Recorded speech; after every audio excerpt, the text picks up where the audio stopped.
With an existing solar shield already in place and an obvious spray program, how is it that the climate experts don't know it? That boggles my mind. With increasing cloud cover, 25 to 40% loss of illumination, how can solar burning, that's high UV IR levels, occur? And why doesn't it reduce UV levels instead of increasing them?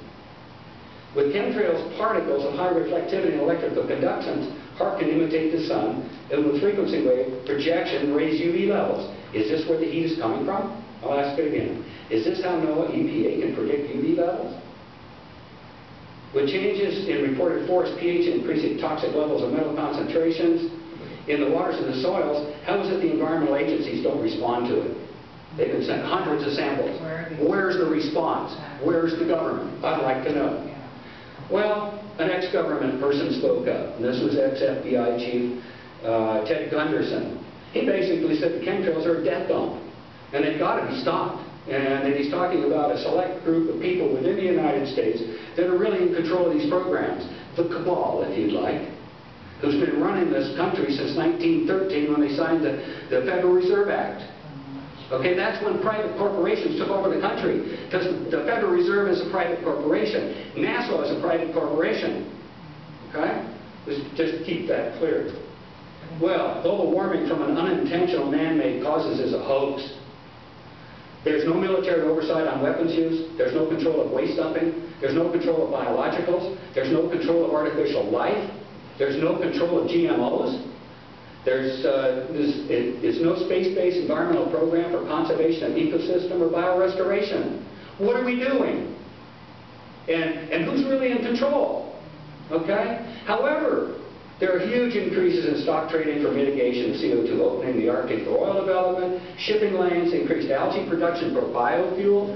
Gee, we're getting algae production in all these lakes. That's interesting. Yeah. Artificial life replacing or enhancing natural systems. Excuse me, that scares the hell out of me. What's with the artificial life? We keep jumping into all these new things. Nobody's testing this. Nobody's talking about it. I mean, it's absurd. All of these programs are dangerous for the survival of our Earth and ourselves. The population on the planet, and I don't know how they can go home at night. Okay? And again, sorry Star Trek, the final frontier is inner space, not outer space. And technology can't fix everything. Nor does everything need to be fixed. You know? Spay the cabal. My belief is one people, one Earth, ban chemtrails, ban HARP as a weapon, and restore our natural environment, if we can. I don't know how badly we screwed it up. Just as an extra add-on, Rosalind had a thing about the Aurora Superjet. And it's a secret, undocumented aircraft, even though they talked about it, and the article she had was Boeing was testing this. Well, they did more than testing. This is a high-altitude cloud that went from Area 51 all the way across the United States and all the way into Europe. Okay, and it goes, what, Mach 18? That, you know, 13,680 miles an hour. And apparently these pulse engines that are on them produce that kind of cloud. So there's another new cloud in the sky. Okay?